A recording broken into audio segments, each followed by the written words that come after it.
கிறிஸ்துவுக்குள் பிரியமானவர்களே, பரம சத்தியத்தில் பரவசம் தினசரி தியானத்தினூடாக இன்றைய நாளில் உங்களை சந்திப்பதில் மிக்க மகிழ்ச்சி.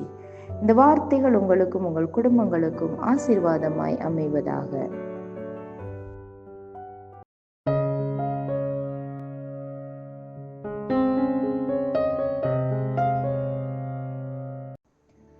இன்றைய நாளுக்கான தலைப்பு, அவர் நமது மீட்பின் விலையானார்.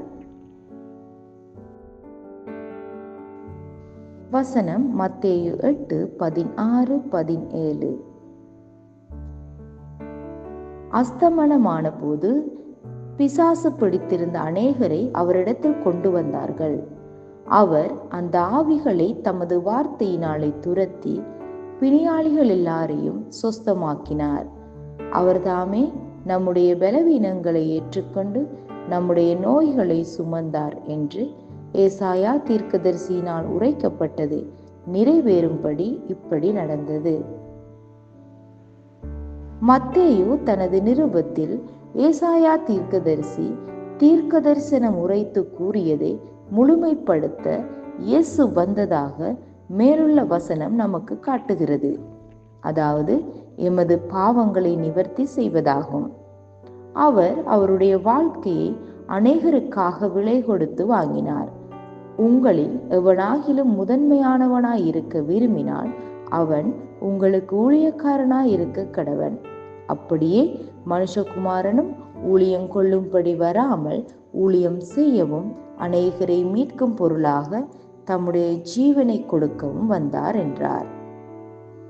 விலை என்பது ஒரு அடிமையை விடுதலையாக்க நியமிக்கும் தண்டப்பணம் அல்லது கட்டணம் ஆகும். எல்லா ஜாதிகளும் பிசாசிற்கு அடிமையாகி பாவத்திற்கு அடிமையாகி உள்ளனர். ஆதலால் பாவத்திற்காக மரணத்துக்கு ஒப்புவிக்கப்பட்டிருக்கின்றனர். இயேசு பாவத்திலிருந்து விடுவிக்க சாத்தானுடைய கோட்டையிலிருந்து சாபத்திலிருந்து விடுதலையாக்கவும் ஆவிக்குரிய மரணத்திலிருந்து விடுதலையாக்கவும் நமக்காக விலை கொடுக்கும் வரை பிசாசினுடைய சட்டபூர்வமான அடிமைகளாக இருந்தோம். நாம் ஆவிக்குரிய அடிமைகளாக தேவனை விட்டு விலகி எந்த எதிர்பார்ப்பும் இல்லாமல் தேவன் இல்லாமல் உலகத்தில் இருந்தோம். ஆனாலும் உங்களுடைய வாழ்க்கைக்காக இயேசு தனது வாழ்க்கையை ஒப்புவித்ததினால் அது அனைத்தும் மாறியது. உங்கள் விடுதலைக்காக செலுத்தப்பட்ட விலை அவரே. வேதம் சொல்லுகிறது, ஏனெனில் கிறிஸ்துவும் நம்மை தேவனிடத்தில் சேர்க்கும்படி அநீதியுள்ளவர்களுக்கு பதிலாக நீதியுள்ளவராய் பாவங்களின் நிமித்தம் ஒரு தரம் பாடுபட்டார். அவர் மாம்சத்திலே கொலையுண்டு ஆவியிலே உயிர்ப்பிக்கப்பட்டார். 1 பேதுரு 3:18. அது மாற்றீடு. நீங்கள் தேவனுக்கு ஊழியம் செய்யவும் அவருக்காக வாழவும் விடுதலை பெறவும் அவர் அவரையே தியாகம் செய்தார். அவர் பாவமில்லாதவர், பரிசுத்தர், நீதியானவர். இப்போது நீங்கள் அவரை போல பரிசுத்த, நீதியான மற்றும் பாவத்திலிருந்து விடுவிக்கப்பட்டவர். கொலேசியர் 1:21-22 சொல்லுகிறது, இது அற்புதமானது. முன்னே அந்நியராயும் துர்க்கிரியைகளினால் மனதிலே சத்துருக்களுமாயிருந்த உங்களையும் பரிசுத்தராகவும் குற்றமற்றவர்களாகவும் கண்டிக்கப்படாதவர்களாகவும் தமக்கு முன் நிறுத்தும்படியாக அவருடைய மாம்ச சரீரத்தில் அடைந்த மரணத்தினாலே இப்பொழுது ஒப்புரவாக்கினார். நீங்கள் கேட்ட சுவிசேஷத்தினால் உண்டாகும் நம்பிக்கையை விட்டு அசையாமல் ஸ்திரமாயும் உறுதியாயும் விசுவாசத்திலே நிலைத்திருப்பீர்களானால் அப்படி ஆகும். கிறிஸ்தவராக மகிழ்ச்சி அடையவும் எப்போதும் துதித்தல் மற்றும் மகிழ்ச்சியால் நிரம்பி இருப்பதும் ஏனென்று இப்போது நீங்கள் அறிவீர்கள். அது இந்த மாற்றீட்டின் செய்தியின் மூலமே. இயேசு நமது இரட்சிப்பின் விலையானார். நீங்கள் அவருடைய நீதியின் சுபாவத்தை அடையும்படி அவர் உங்களுடைய பாவத்தின் சுபாவத்தை எடுத்துக்கொண்டார். உங்களுக்கு அவருடைய மகிமை, வல்லமை, அதிகாரம், செழிப்பு கிடைக்கும்படி உங்கள் ஏழ்மை, கவலை மற்றும் அவமானத்தின் சுபாவத்தை எடுத்துக்கொண்டார்.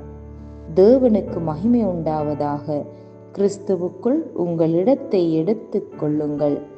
அவர் உங்களுக்கு கொடுத்திருக்கும் வாழ்க்கையை, அதாவது மகிமை மற்றும் விசேஷித்த வாழ்க்கையை வாழுங்கள். ஹல்லேலூயா. அறிக்கையிடல்.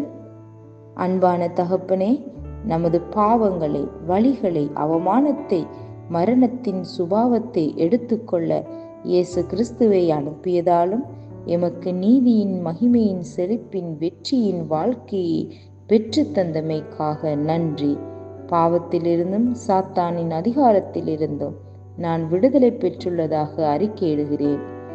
விசேஷித்த அதிகாரத்தின் மற்றும் செழிப்பின் வாழ்க்கையை வாழ்ந்து தேவனுடைய குமாரனின் மகிமையான விடுதலையில் பயணிக்கின்றேன்.